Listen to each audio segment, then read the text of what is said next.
Hello friends, welcome to info TV Kannada. Gruha Jyothi ಯೋಜನೆಯಲ್ಲಿ ಸರ್ಕಾರ ಒಂದು ಮಹತ್ವದ ಬದಲಾವಣೆ ತಂದಿದೆ.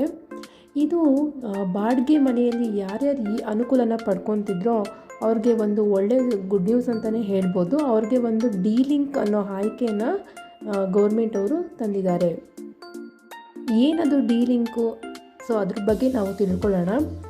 ಏನಂದರೆ, ಇವಾಗ ನೀವು ಬಾಡಿಗೆ ಮನೆಯಲ್ಲಿರೋರು ಗೃಹ ಜ್ಯೋತಿ ಯೋಜನೆಗೆ ಅಪ್ಲೈ ಮಾಡಿ ಅವರು ಯೋಜನೆಯ ಒಂದು ಉಪಯೋಗವನ್ನು ತೊಗೊಳ್ತಾ ಇದ್ರು. ಸೊ ಅವರು ಇವಾಗ ಇನ್ ಕೇಸ್ ಅವರು ಬಾಡಿಗೆ ಮನೆಯವರು ಒಂದು ಮನೆಯಿಂದ ಇನ್ನೊಂದು ಬಾಡಿಗೆ ಮನೆಗೆ ಹೋಗಬೇಕಾದ್ರೆ, ಅದು ಮನೆ ಚೇಂಜ್ ಮಾಡಬೇಕಾದ್ರೆ ಅವ್ರಿಗೆ ಸ್ವಲ್ಪ ಇದನ್ನು ಚೇಂಜ್ ಮಾಡೋದಕ್ಕೆ ಏನೋ ಒಂದು ಆಪ್ಷನ್ ಇರಲಿಲ್ಲ. ಅಂದರೆ ಅಪ್ಲೈ ಮಾಡೋದಕ್ಕೆ, ಆನ್ಲೈನಲ್ಲಿ ಅಪ್ಲೈ ಮಾಡೋದಕ್ಕೆ ಮಾತ್ರ ಆಪ್ಷನ್ ಬಿಟ್ಟಿದ್ರು.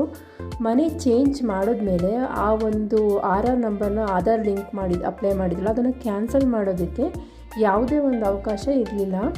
ಇದಕ್ಕೆ ಸಾಕಷ್ಟು ಜನರು ಮನವಿ ಮಾಡ್ಕೊಂಡಿದ್ರು ಗೌರ್ಮೆಂಟ್ ಅವ್ರಿಗೆ, ಈ ರೀತಿ ಪ್ರಾಬ್ಲಮ್ ಆಗ್ತಾ ಇದೆ ಅಂತ.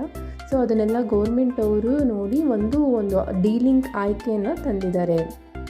ನೀವು ಹೇಗೆ ಆನ್ಲೈನಲ್ಲಿ ನೀವು ಹೋಗಿ ಸೇವಾ ಸಿಂಧು ಪೋರ್ಟಲ್ ಹೋಗಿ ಹೇಗೆ ನೀವು ಆಧಾರ್ ನಂಬರ್ ಜೊತೆಗೆ ಆಧಾರ್ ಕಾರ್ಡ್ನ ಲಿಂಕ್ ಮಾಡಿ ಹೇಗೆ ನೀವು ಅಪ್ಲೈ ಮಾಡಿದ್ರೋ ಈ ಒಂದು ಯೋಜನೆಗೆ, ಅದೇ ರೀತಿ ಇನ್ನೊಂದು ವಾರ ಇಲ್ಲ ಇನ್ನೊಂದು 2 ವಾರದಲ್ಲಿ ಸೇವಾ ಸಿಂಧು ಪೋರ್ಟಲಲ್ಲೇ, ವೆಬ್ಸೈಟಲ್ಲೇ ನಿಮಗೆ ಒಂದು ಡಿ ಲಿಂಕ್ ಆಯ್ಕೆಯನ್ನು ಅವರು ತರ್ತಾರೆ.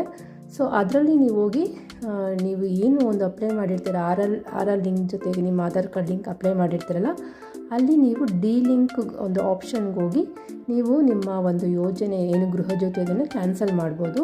ಮತ್ತು ನೀವು ಬೇರೆ ಮನೆಗೆ ಹೋದಾಗ ಕೂಡ ನೀವು ಹೊಸ ಒಂದು ಆರ್ ಲಿಂಕ್ ಜೊತೆಗೆ ನೀವು ಮತ್ತೆ ಗೃಹ ಜ್ಯೋತಿ ಯೋಜನೆಗೆ ಅಪ್ಲೈ ಮಾಡ್ಬೋದು.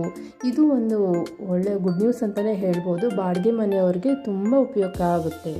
ಇದು ಡಿ ಲಿಂಕ್ನ ಆಯ್ಕೆ ಇನ್ನೂ ಪೋರ್ಟಲಲ್ಲಿ ಅಪ್ಡೇಟ್ ಮಾಡಿಲ್ಲ. ಅಪ್ಡೇಟ್ ಮಾಡಿದ ಮೇಲೆ ನಾನು ಮತ್ತೆ ಇದ್ರ ಬಗ್ಗೆ ಮಾಹಿತಿ ಕೊಡ್ತೀನಿ. ಯಾವ ರೀತಿ ಅಪ್ಡೇಟ್ ಮಾಡೋದು, ಹೇಗೆ ಅನ್ನೋ ಒಂದು ಮಾಹಿತಿ ನಾನು ಕೊಡ್ತೀನಿ. ಇದೇ ರೀತಿ ನಮ್ಮ ಚಾನಲನ್ನು, ಇದೇ ರೀತಿ ಎಲ್ಲ ಮಾಹಿತಿಗಾಗಿ, ಹೆಚ್ಚಿನ ಮಾಹಿತಿಗೆ ನಮ್ಮ ಚಾನಲ್ನ ಸಬ್ಸ್ಕ್ರೈಬ್ ಮಾಡಿ, ಸಪೋರ್ಟ್ ಮಾಡಿ. Thank you for watching.